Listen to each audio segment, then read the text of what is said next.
টাকা দিয়ে অভয়ার বাবার মুখ বন্ধ করতে চেয়েছিল পুলিশ। সরাসরি আঞ্চলিক, জাতীয়, আন্তর্জাতিক সংবাদ মাধ্যমের সামনে প্রকাশ্যে অভয়ার বাবা বললেন, সরাসরি বললেন ডিসি নর্থের নাম।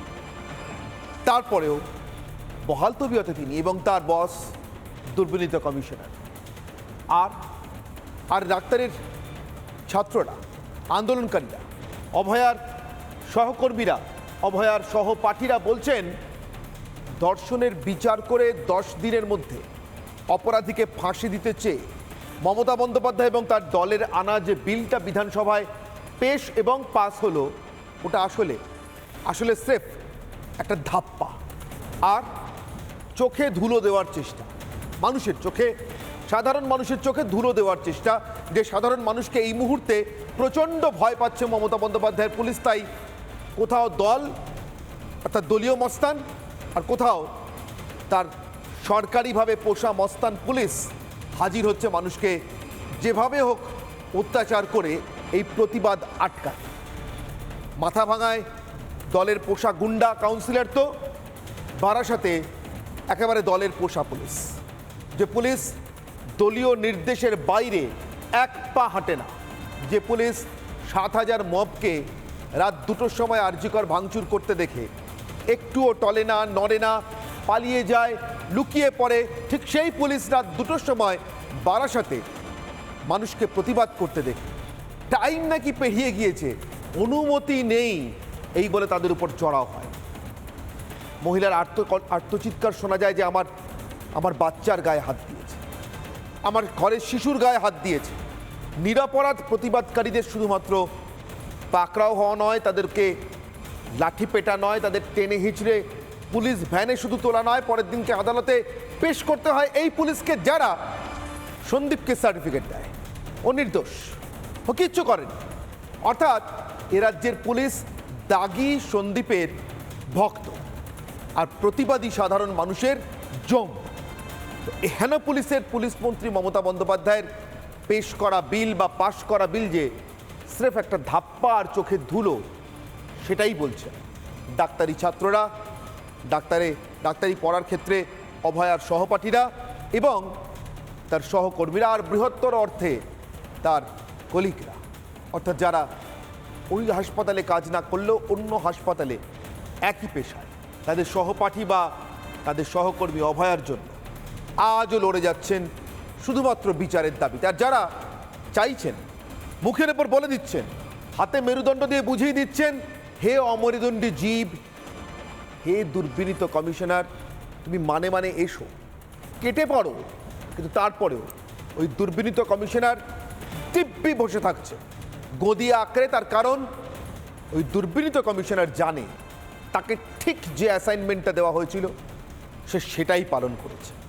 দল বল সঙ্গে নিয়ে তার সঙ্গে এই অভিজ্ঞদের মতো লোকজনকে ফিঙ্গারপ্রিন্ট বিশেষজ্ঞের তকমা পরিয়ে প্রমাণ লোপাট আর আরজিকর মেডিকেল কলেজ হাসপাতালে সে রাত্রে হাড়মাদি হামলার সম্পূর্ণ পৃষ্ঠপোষকতা, এটাই তো কাজ ছিল।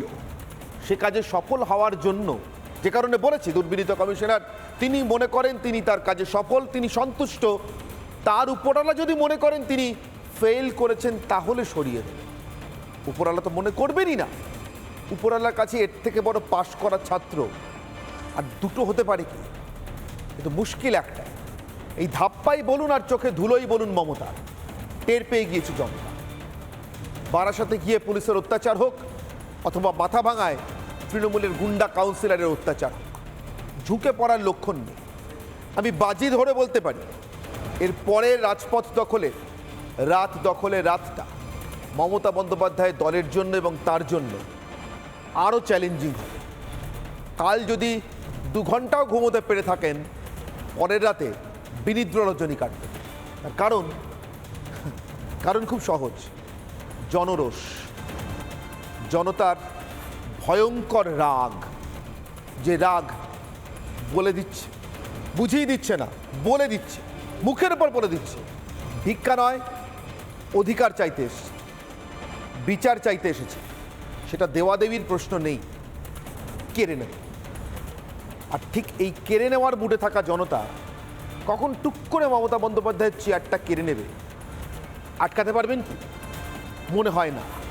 তার কারণ এই গোটা রাজ্যের মানুষ বুঝে গিয়েছে অভয়ার ধর্ষণ, খুন, পুলিশকে দিয়ে প্রমাণ লোপাট করানো, হাড়মাতদের দিয়ে হাসপাতালে ভাঙচুর করানো, তারপরে পুলিশ কমিশনার আর ডিসিদেরকে দিয়ে প্রত্যেক দিন প্রেস কনফারেন্সের নামে নির্জলা মিথ্যা বলানো, সিবিআই এর কাজকে, যে কোনো তদন্ত সংস্থার কাজকে কঠিন করবার জন্য এই তদন্তের জায়গাটাকে যতটা সম্ভব নষ্ট করে দেওয়া, এই সবটা। আর সর্বশেষ আজকে যে খবর আমরা ব্রেক করেছি, সেমিনার রুমটা যত দ্রুত সম্ভব ভাঙতে নির্দেশ দেওয়ার জন্য যে মিটিংটা হয়েছিল, তার আশপাশটা ভাঙার জন্য যে মিটিংটা হয়েছিল, সেই মিটিংয়ের মধ্যমণি ছিলেন মমতা বন্দ্যোপাধ্যায়ের দপ্তরের সচিব, স্বাস্থ্য সচিব নিজে।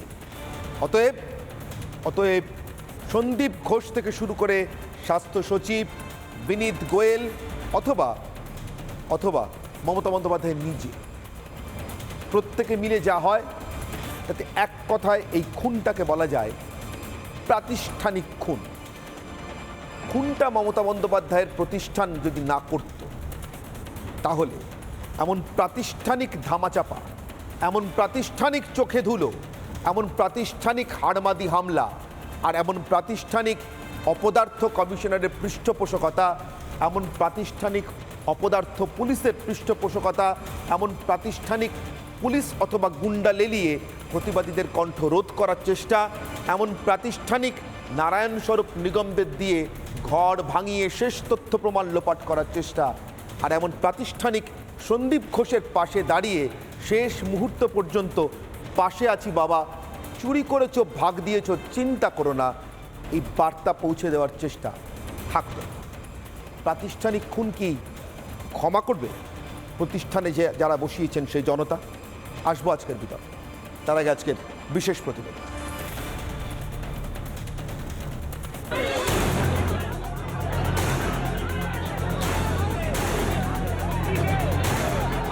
আমরা দেহটিকে রেখে দিতে চেয়েছিলাম, আমরা দেহটা রেখে দিতে চেয়েছিলাম, কিন্তু এমতো অবস্থায় আমাদের আর কোনো কিছু করার ছিল না। বাধ্য হয়ে আমরা মেয়ের দেহ দাহ করতে বাধ্য হই। বলতে পারি, কিন্তু আমাদের ধারণা না ওই জায়গাটা। আমার মেয়ে আজকে সেদিন মারা গেছে, শ্মশানের যে খরচ, সেই খরচটা ফ্রি করে দিয়েছে কারা আমরা জানতে পারিনি, কিন্তু আজ পর্যন্ত কেন করা হয়েছে, কেন? আমার মেয়ে আত্মার পরে খুব কষ্ট হয়েছে যে লাস্ট শেষ সময় তো সে ভেবে গেছে যে আমার ভাবি এই কত টাকা ভাবি খরচা করতে পারলো না।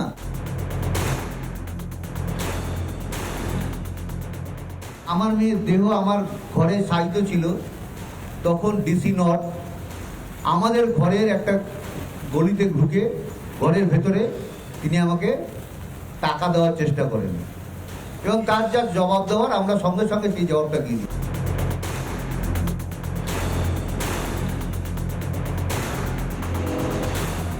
এবং সেমিনার হলে যেখানে বডি পাওয়া গেছিল তার থেকে 40 ফিটের মধ্যে বহিরাগত কেউ আসেননি। যেটা কর্ডন অফ করা যে জায়গাটা ছিল, মানে যেটা 40 ফুটের কথা যেটা আমি বললাম, এর মধ্যে কিন্তু কোনো বহিরাগতর প্রবেশ হওয়া সম্ভব নয়।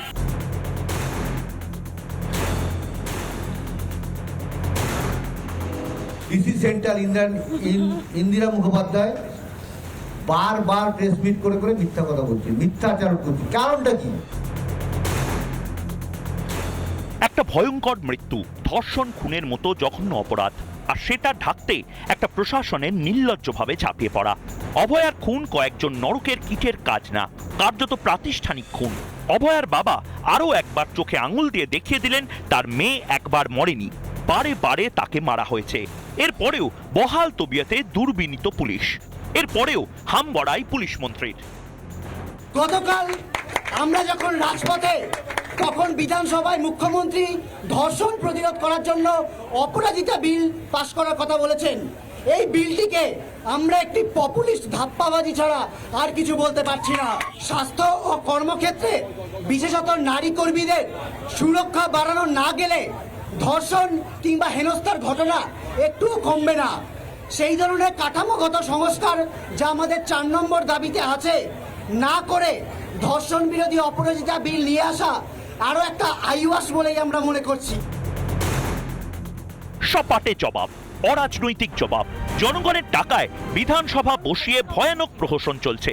জনতার চোখে ধুলো দেওয়ার কি মরিয়া চেষ্টা। কিন্তু সবটাই যে আদতে ধাপ্পাবাজি তা টের পেয়েছেন চিকিৎসকেরা। আর তাই ধাপ্পাবাজ ধর্ষকের রক্ষকদের বিচার করতে এবার ময়দানে জনতা। আমরা দেখতে পাচ্ছি এখানে লেখা রয়েছে বড় বড় করে, একেবারে সাদা চক দিয়ে ওরা লিখে রেখেছেন, চোখে রক্ত ছিল, ভুলছি না, ভুলবো না। এই চোখে রক্ত থাকার দৃশ্যটা মনে রেখে, মাথায় রেখেই ওরা প্রতিবাদ করতে নেমেছে। পরবর্তী প্রজন্মের জন্য ছিনিয়ে নেব, এবারে ভিক্ষে করব না, ভিক্ষে করবো না, পরবর্তী প্রজন্মের জন্য বিচার ছিনিয়ে নেব। শুনতে পাচ্ছে এ রাজ্যের দুর্বিনীত পুলিশ, শুনতে পাচ্ছেন পুলিশ মন্ত্রী। এরপরও বিনীত গোয়েল পদে থাকবেন। উনি কি এই ঘটনার পার্সোনালি উনি কি নৈতিক দায়ভার নিচ্ছেন? তাতে উনি উত্তর দিয়েছেন যে উনি নিজের কাজে সন্তুষ্ট। তবে উনার কোনো ঊর্ধ্বতন কর্তৃপক্ষ যদি মনে করেন যে তিনি তার কাজে ফেল করেছেন এবং তাকে যদি তার পদ থেকে সরিয়ে দেওয়া হয়, তাহলে সেই দাবিও উনি হাসি মুখে মেনে নেন। এরপরও দুর্বিনীত পুলিশ পুষে পদ আঁকড়ে থাকবেন পুলিশ মন্ত্রী, থাকতে পারবেন তো? পরবর্তী প্রজন্মের জন্য ছিনিয়ে নেব, এবারে ভিক্ষে করব না। রিপাবলিক বাংলা।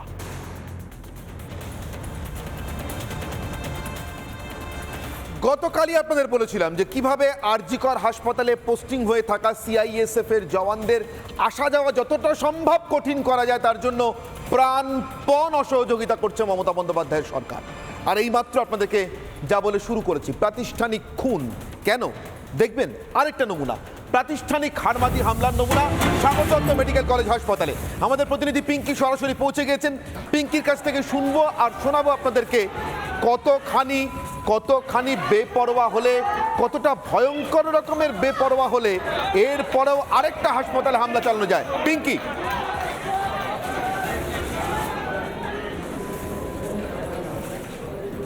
দেখো, সাগর দত্ত মেডিকেল হাসপাতালে এই মুহূর্তে তুমি দেখতে পাচ্ছ প্রিন্সিপাল রুমের সামনে বসে পড়েছেন ছাত্রছাত্রীরা, পড়ুয়ারা, চিকিৎসকরা। এবং মূলত তুমি জানো যে কিছুক্ষণ আগে হামলার অভিযোগ উঠছে, গুরুতর অভিযোগ উঠছে। আমি একটু কথা বলবো, ঠিক কি হয়েছিল একটু জানার চেষ্টা করবো। কি হয়েছিল, কিভাবে আক্রমণ?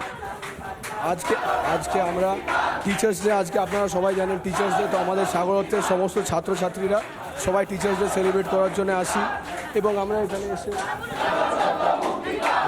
এখানে এসে আমরা বসি, ওয়েট করি। আমরা জানতে পারি কলেজে একটা কাউন্সিল মিটিং হচ্ছে, তো আমরা ওয়েট করি। এবার অনেকক্ষণ দাঁড় করানোর পর আমরা বাইরের থেকে একটা চিৎকার শুনতে পাই, ভেতর থেকে কোনো একটা চিৎকার আসে।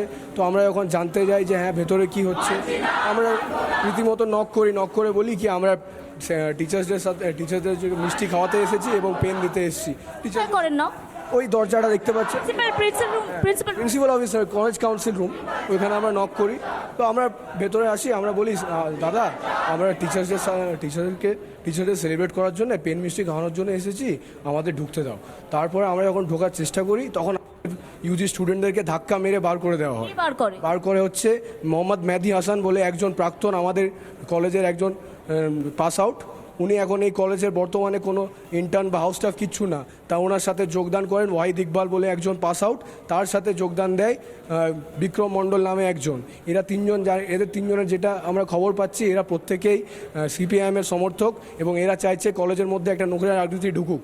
ওই জন্য এরা প্রত্যেকেই আমাদের ডিন থেকে শুরু করে প্রিন্সিপাল থেকে শুরু করে এরাই হামলা চালিয়েছে। যখন আমরা যখন আমাদেরকে বের করে দেওয়া হলো, আমরা ভিডিও করার চেষ্টা করি কি হ্যাঁ আমাদের সাথে অত্যাচার হচ্ছে, তখন ওরা একটা কাগজ দিয়ে ঢাকা দিয়ে দেয়। তারপরে যখন আমরা আরেকটা ফোন বার করে আরেকটা ভিডিও করার চেষ্টা করি তখন একজন কাঁচের মধ্যে পাঞ্চ করে, যেটা চক্করে কাঁচগুলো লেগে আসে। আমাদের একজন তৃতীয় বর্ষের ছাত্র এমবিবিএস পড়ুয়া প্রীতম বৈরাগীর হাতে এসে কাঁচ লাগে এবং ওই জন্য ওর এমার্জেন্সি ট্রিটমেন্ট করতে উনি এমার্জেন্সিতে ওকে নিয়ে যাওয়া হয়। এর মধ্যে আমরা যখন আবার এর এগেনস্টে প্রতিবাদ করি তখন ওরা আবার বাইরের থেকে চিৎকার করতে লাগে এবং আমরা এখানে স্লোগানিং শুরু করি। কারণ দেখুন টিচার্সদের মতো আজকে একটা দিনে আমাদের প্রফেসর থেকে শুরু করে সবাইকে ঘেরাও করা হচ্ছে, এটা কি শোভা মানায়? সাগর দত্তে কোনোদিনও এরকম কালচার ছিল না। টিচার্সদের আমরা প্রতিদিন সম্মান জানাই, টিচার্সদের এরকম কিছু করি। এই মুহূর্তে দেখা যাচ্ছে অনেকে হাতে মেডিকেলের কাগজ নিয়ে, এটা কিসের কাগজ? মেডিকেল হয়েছে, কার হয়েছে এটা? আমাদের যে তৃতীয় বর্ষের এমবিবিএস পড়ুয়া, তাকে ধাক্কা দেওয়া হয়। ঝামেলার বিরুদ্ধে মধ্যে দেখুন ওখানে হাউস স্টাফ ও পিজিটি দাদারা যারা রয়েছেন অনেক দাদা ধাক্কা সিনিয়ররা সিনিয়ররা করেছেন তাদের বাইরের বহিরাগত নাকি এই কলেজ বহিরাগত রয়েছে এবং তার সাথে কিছুই আমাদের কলেজে বহিরাগতরা ঢোকে কি করে সেটা আমরা বলতে পারবো না কি করে এসছে সেটা আমাদের প্রশ্ন নয় আমাদের অধিকার কে দেয় সিকিউরিটি নিরাপত্তা নেই কোনো বহিরাগতরা প্রশ্ন আমাদের সেটাই ছিল এবং থাকবে কলেজের ইন্টারনাল ব্যাপার যা কিছুই হোক কলেজের বাইরের লোক আসতেই পারে বাট কলেজের আমি কালকে ছবিটা একটু দেখাই এই মুহূর্তে দেখা যাচ্ছে প্রিন্সিপাল রুমের বাইরে প্রচুর পুলিশ এই মুহূর্তে দাঁড়িয়ে রয়েছে পুরো প্রিন্সিপাল রুমের সামনে প্রিন্সিপাল দাঁড়িয়ে রয়েছে র্যাফ দাঁড়িয়ে রয়েছে এবং বাইরে চিকিৎসক পড়ুয়ারা যারা রয়েছে তারা কার্যত বসে পড়েছে এখানে এবং তারা যে অভিযোগ করছেন যে আজকে টিচার্স ডে জন্য তারা পালন করতে এসেছিলেন এবং সেই সময় তাদের উপর হামলা চালানো হয় এবং যারা হামলা চালিয়েছেন তারাও বহিরাগত ছিল বলে জানা যাচ্ছে এই মুহূর্তে তারাও কিন্তু বহিরাগত বলে জানা যাচ্ছে বহিরাগতরা এসে ঝামেলা চালিয়েছে বা গন্ডগোল পাকায় বলে জানা যাচ্ছে আমি একটু কথা বলার চেষ্টা করব আরও যারা বসে রয়েছেন তাদের সঙ্গে কথা বলবো তুমি দেখতে পাচ্ছ প্রিন্সিপাল রুমের সামনের এই ছবিটা এবং তারা এখানে বসে পড়েছেন কি অভিযোগ করছেন আপনারা কি কথা বললেন আপনারা কিছু কথা হয়েছে কোনো রেসপন্স এসছে এখনো দেখুন আমরা সবাই ইউজি স্টুডেন্ট আমরা আজকে টিচার্স ডের জন্য আমাদের প্রিন্সিপাল স্যার ডিন ম্যাম এবং অন্যান্য ডিপার্টমেন্টের সবাই এইচওডি সবাই কাউন্সিল মিটিংয়ে ছিলেন আমরা সেখানে পেন এবং মিষ্টি নিয়ে গেছিলাম তাদেরকে অভ্যর্থনা জানাতে মিষ্টি নিয়ে যাওয়ায় হামলা আমরা প্রথমে এখানে জানতে পারি যে এখানে কলেজ কাউন্সিলের মিটিং হচ্ছে কিন্তু কলেজ কাউন্সিলের মিটিংয়ে আমাদেরকে ইনভাইট করা হয়নি যখন আমরা বলি যে আমরা পেন মিষ্টি দিয়ে বেরিয়ে আসব আমাদেরকে ওখানে ঢুকতে দেওয়া হয় না কিন্তু ওখানে ইউজি রিপ্রেজেন্টেটিভ হিসাবে সক্রিয়ভাবে এআইডিএসও করা শুভ্রজিৎ পাল নামক একটি ইউজি স্টুডেন্টকে শুধুমাত্র ঢুকিয়ে নেওয়া হয় তারপর যখন আমরা বলি ও ঢুকতে পারলে আমরাও ঢুকতে পারবো তখন ভিতর থেকে জোর করে 20-25 জন চাপ দিয়ে দরজাটা লাগিয়ে দেয় দরজাটা বন্ধ করার চক্করে তারা আমাদের একটা স্টুডেন্ট রৌনকাল আমানকে চেপে দেয় তারপরে যখন আমরা অর্থাৎ বুঝতে পারছি এখানে বারবার যে অভিযোগটা আসছে একদিকে এই কলেজেরই ছাত্ররা ডাক্তারি ছাত্ররা তারা ইনভলভ অর্থাৎ তারা যুক্ত তার সঙ্গে সঙ্গে বহিরাগতরা যুক্ত চিকিৎসক অনির্বাণ দলুই কি বলেছেন একবার শুনে নেব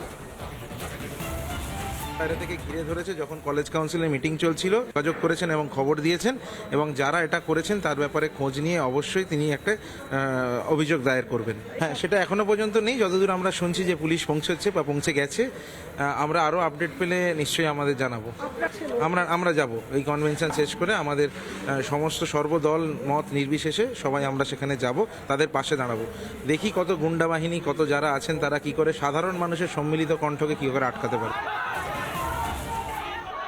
আর একটা হারমাদি হামলা আবারও এ রাজ্যের একটি হাসপাতালে একটি সরকারি হাসপাতালে হারমাদি হামলা জানি না সাগর দত্ত মেডিকেল কলেজ হাসপাতালে হারমাদদের দিয়ে হামলা চালিয়ে লুকিয়ে ফেলার মতো কিছু আছে কিনা আপনারা তো দেখেই নিয়েছেন যে আরজিকর মেডিকেল কলেজ হাসপাতালের সেমিনার রুমের পাশে ভাঙাভাঙির যে সিদ্ধান্ত সেই সিদ্ধান্তটা নারায়ণ স্বরূপ নিগম অর্থাৎ মমতা বন্দ্যোপাধ্যায়ের যে মন্ত্রক যে দপ্তরের মন্ত্রী স্বাস্থ্য দপ্তর সেই স্বাস্থ্য দপ্তরের সচিব নিজে দাঁড়িয়ে থেকে নিয়েছেন এবং তারপর সন্দীপ ঘোষকে নিয়ে ঘুরে ঘুরে সার্ভে করেছেন আর দেখিয়েছেন এখানে ভাঙতে হবে এখানে ভাঙতে হবে এটা ভাঙতে হবে আর সন্দীপ বারবার বিপন্নের মতো অভয়াদের জন্য নিরাপত্তা চেয়ে যদি এমন চিঠি লিখতেন তাহলে হয়তো প্রাণটা বেঁচে যেত বিপন্নের মতো সন্দীপ বারবার very urgent as soon as possible যত তাড়াতাড়ি সম্ভব এই ভাঙাটাকে কার্যকর করা হোক বলে পিডব্লিউডিকে চিঠি লিখছে উদ্দেশ্য একটাই একটা প্রাতিষ্ঠানিক খুনের যাবতীয় প্রমাণ